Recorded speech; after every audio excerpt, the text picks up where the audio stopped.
Hi, my name is Oswald Sobrino, and this book video is on my book, 5 Lessons from Jean-Jacques Rousseau on the Social Contract. The subtitle is On the Social Contract. In 1762, Rousseau published The Social Contract, which was immensely influential in thinking during the American Revolution and during the French Revolution, although he died before the French Revolution and might have seen a little of the American Revolution because he died in 1778. Rousseau and the Social Contract. The Social Contract was not invented by Rousseau. Thomas Hobbes influenced him with the idea of a social contract. And after Rousseau's death, later in the 20th century, the philosopher John Rawls was deeply influenced by the social contract tradition, including among those influencing him, Rousseau as part of that social contract tradition. So I have another previous book about John Rawls on justice and fairness. Rawls passed away in 2002, but is considered the preeminent political philosopher in the English-speaking world in the 20th century.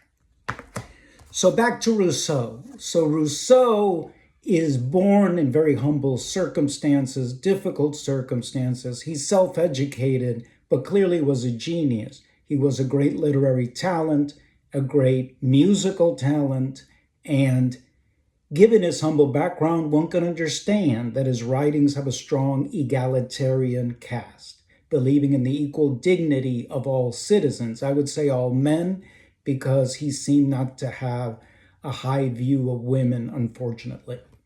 So looking at the social contract, he tells us that the sovereign people, the people are sovereign, that's its central political idea, enter into a social contract to promote what he calls the general will. We normally would speak of the general will as the common good or the common benefit of all people. He sees the people as sovereign so that the state is not founded on some kind of royal dynasty. It's not founded by some kind of divine right. It's based on the sovereign people seeking to leave the insecurity of the state of nature, an idea for which Thomas Hobbes is famous, and enter into a society where they can be fully free. And the way they become fully free is to escape the insecurity and the dog-eat-dog world of the state of nature where there is no rule of law.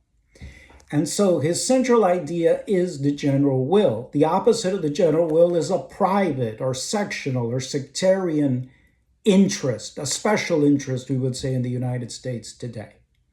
And the goal is that by majority vote of the assembled people, you decide on the general will, and then everybody who's part of the society, who has chosen to remain part of the society and not leave it, whether they voted for or against a certain law, will submit to it.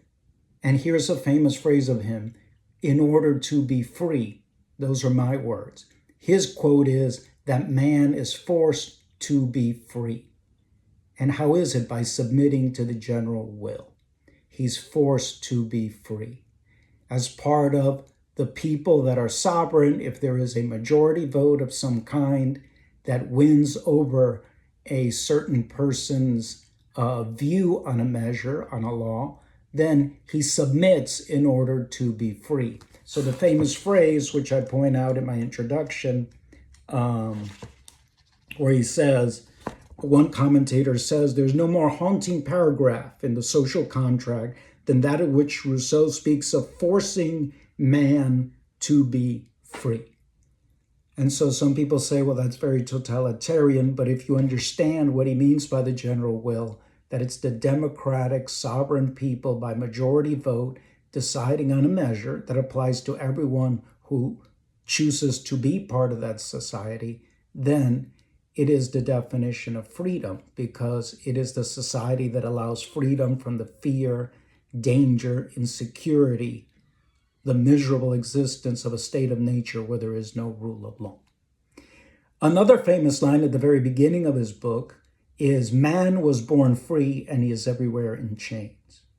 So he seeks to explain, how does man end up in chains if he is born free? And the way he ends up in chains is that private special interest overwhelm or corrupt the general will.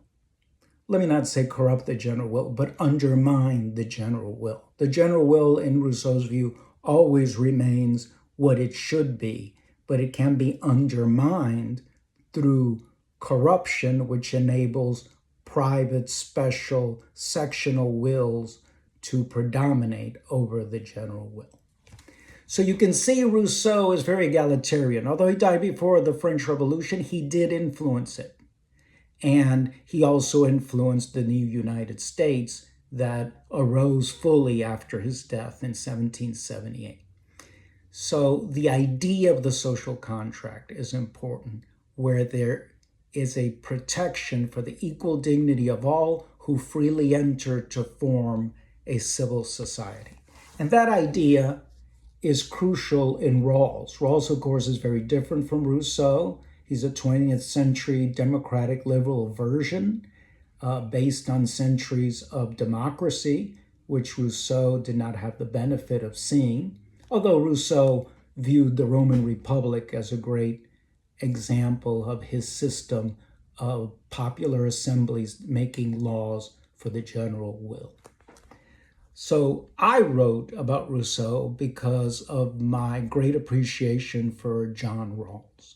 But I wanted to go back to his roots, Rousseau. So I recommend the book. Go back to the roots of this social contract tradition, which is so important in those of us who believe in the equal dignity of all in a civil and political society. Thank you.